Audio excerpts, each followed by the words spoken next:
Баруун уу зүүн үү явах уу болох уу ажилласаа гарах уу орох уу гэдэг ингээл бүхэл зүйл дээр эргэлзээд байгаа тэм төвшин гэж байдаг. За энэ энергийн төвшинг би сүнслэг мөн чанараар нь тайлбарлая. За та маш их хэрэгэлзээд ямар ч үйлдэл хийж чадахгүй, урагшилж чадахгүй, алийг сонгохоо мэдэхгүй байгаа төвшин гэдэг бол танд ажиглалт гэдэг зүйл хэрэгтэй болсон буюу таны дотоод сүнс чинь ажиглалтын төвшин дээр явж байна гэсэн үг байхгүй юу? Тэр нь юу гэсэн үг гэхээр танд байгаа хоёр сонголтоо хоёулангийн та маш сайн бодож үзээд хоёулан дээр нь тодорхой хэмжээд тодорхой хугацаагаар ажиглалтыг хийх хэрэгтэй.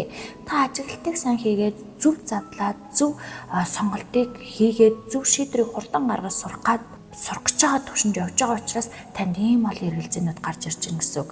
Та өөрөө өөртөөгөө зөв харьцаж сураад, зөв ажиглаад аль нэгийг нь хурдан шийдвэр гаргаад сурчих юм бол та дараагийн төвшин рүү ахих байхгүй юу?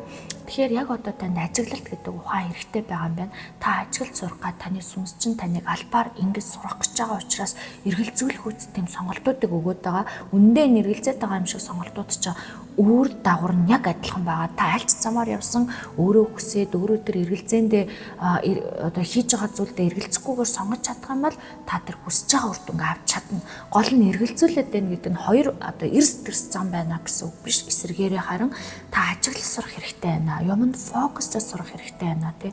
Альва юмыг нарийн задлах ухаан хэрэгтэй байна. Хэрвээ ингэж сурчих юм бол үйл хөдлөл орно гэдэг зүйл тэр төвшин гэсэн үг. Хэрвээ та шийдвэрийг хурдан гаргаад эргэлзээнээс хурдан гараа сурчих юм бол итгэлийн төвшин рүү ордог байхгүй юу?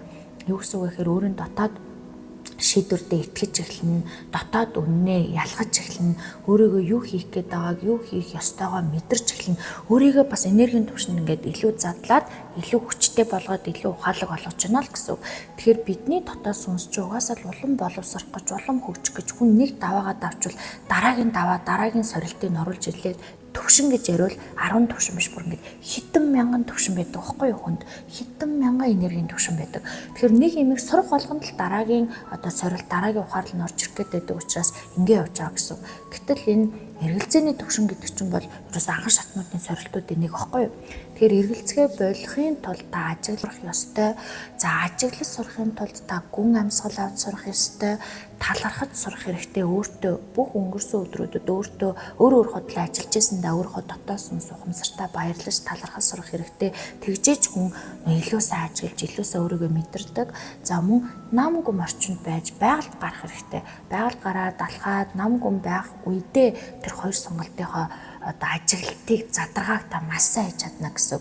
За ингээд удаан гацлахгүйгээр өөрийнхөө хүрдүүдийг хаалгүйгээр эргэлзээнээс хурдан гараад за мөн өөрт итгэлээ нэмээд за мөн энэ ажиглалтынхаа төвшинг амжилттай тулцгаагаараа ингээд та нартай амжилт хүсье.